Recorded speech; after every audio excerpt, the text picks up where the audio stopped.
Hey y'all, today we are talking about a very specific topic that is sex. And so I actually have Bob here with me. I want you to hear his thoughts and actually get his opinion on sex because he's got a whole bunch of experience, a whole bunch of knowledge of the Bible that a lot of us young people don't. And so I wanted his perspective and his understanding in this conversation of sex today. So I'm just going to kind of ask him some questions. And we're going to let him tell us the things that he's learned, the things that God has showed him, the things God has taught him. And hopefully we can learn a little bit more about God's heart for sex, why God created sex, and how we can experience sex as a blessing. So Bob, my first question to you is just simply this. The Bible talks a lot about sex. It's in the Old Testament. It's in the New Testament.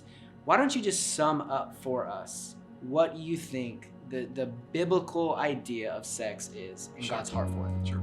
Sex is God's gift to his people. We were created sexual beings. God didn't have to create us as sexual beings. He could have created another means through which we would create new life, but he chose that sex would be that way.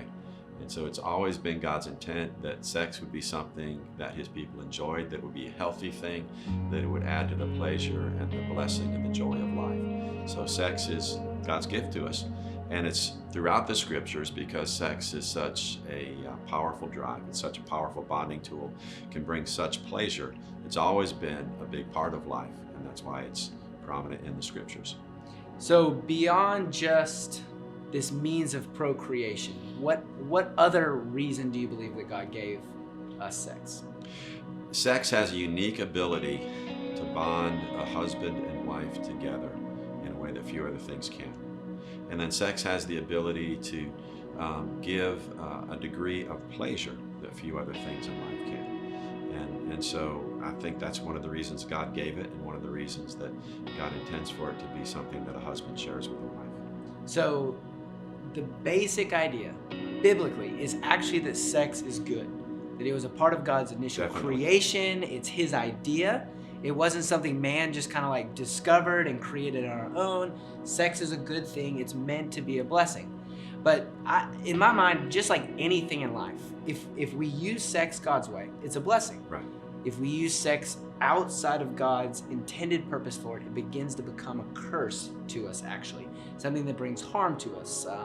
And so in the Bible, we see this phrase used a lot, particularly in the New Testament, and that is sexual immorality. So why don't you tell us a little bit about what is sexual immorality? How do we understand that word? Sure. There are 47 uses of a Greek word, porneia, in one of its many forms. The King James translates that word fornication, and the newer versions translate it immorality or sexual immorality. In first century Jewish culture, that's the culture that produced Jesus. That's the culture that produced the apostles. All of those who authored the New Testament all came out of first century Judaism.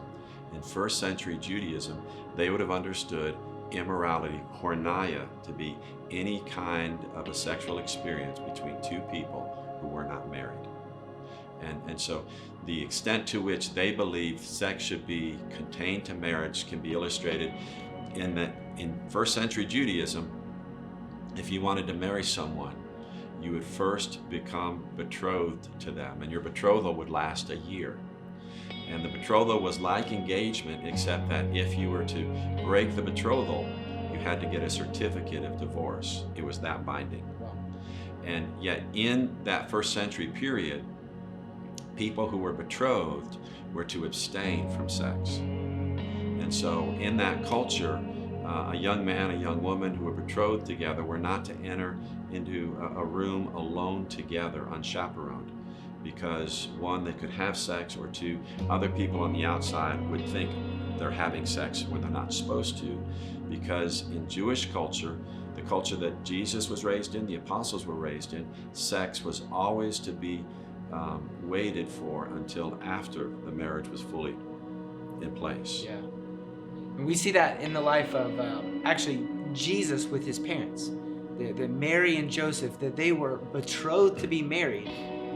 So they had not had sex yet. And yet the Bible tells us that Joseph was actually going to divorce Mary quietly. So there was this process where they were so committed to each other that there would have to be something legal to happen to Yes. break that commitment, but they still hadn't had sex. Exactly. And that was the norm for the day. Yeah. And Jesus doesn't talk a lot about sex. And one of the reasons is by the first century in Judaism, Jews understood that you're to wait until marriage. So when Jesus talks about sex, he focuses not so much on the outward act, but on the heart. Everybody understood I'm supposed to wait till marriage, but what they didn't understand is I'm also to pursue an inner sexual purity. And so that's what Jesus emphasized. Now in Paul's writing and in the writings of the other apostles, Gentiles were beginning to come into the church. And the first century Gentile sexual ethic was much like the sexual ethic of our society, where pretty much anything and everything was taking place. And so people were living in all kinds of sexual lifestyles, and then they were coming to Christ, and they were bringing those sexual lifestyles with them. And so Paul and the other apostles were on a crusade to keep Gentile porneia, to keep Gentile immorality, which means to keep the practice of having sex outside of the marriage of a man to a woman. They were on a crusade to keep that out of the church. And that's why the word porneia is mentioned some 47 times. So every time you see the word immorality, in Paul's understanding, in Peter's understanding, in Jesus' understanding, that would be any kind of a sexual experience outside of a husband with a wife. And that's, for me, when I think about this idea of sexual immorality and the Jewish ethic, you know, in the church we don't hear about that a lot because we kind of associate the Jewish ethic, the Jewish law, Jewish way of living with the Old Testament. But the interesting thing is you can read in Acts 15 where of all the things in the law, Right. sexual immorality was really one of the very few things Yes. that the apostles, you know, Paul, Peter, I mean, James, you're talking about the leaders of the church, the people that Jesus left the church to.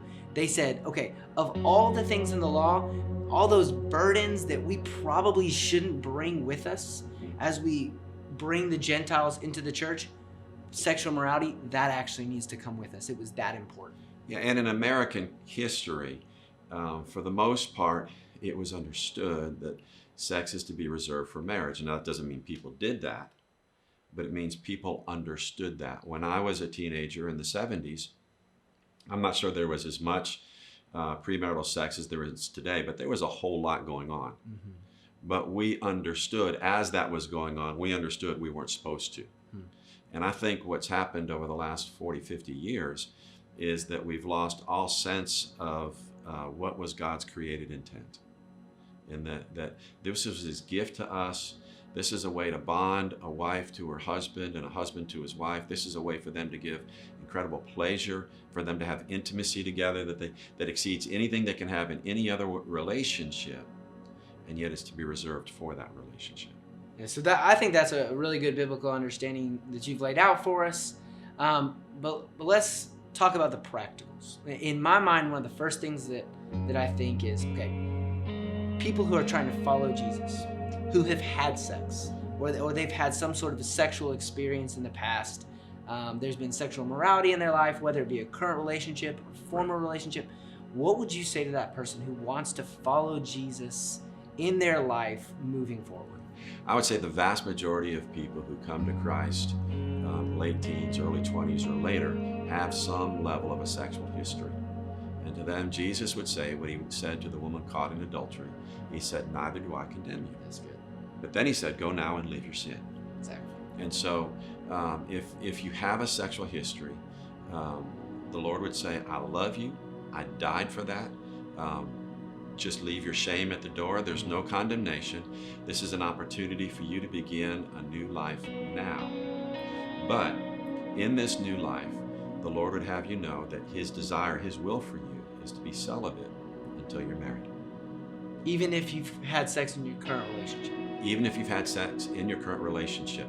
And I know of relationships that have been blessed as they learned this truth and they took a step back. Yeah. And it's always better to obey God than disobey God. Anytime we're living in disobedience, there are consequences, seen and unforeseen. They're going to come into our lives. And anytime we're living in obedience, we're storing up blessing.